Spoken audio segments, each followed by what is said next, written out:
Video शुरू करने से पहले आपसे गुजारिश है, हमारे चैनल को सब्सक्राइब करें और बेल का बटन दबाएं ताकि हर नई वीडियो की इत्तला आप तक पहुंच सके। शुक्रिया।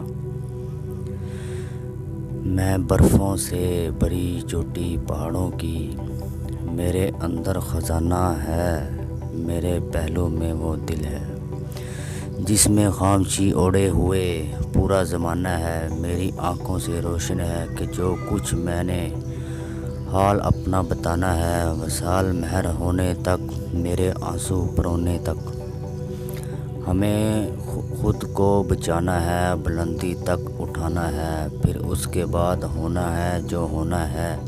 हमें तो बर्फ़ चांदी है, हमें तो धूप सोना है।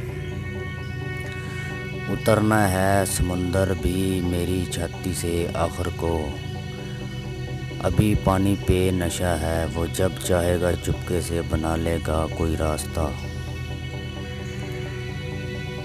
उछलते कूदते पानी की किस्मत में अभी आराम के दिन हैं, यही कुछ काम के दिन हैं।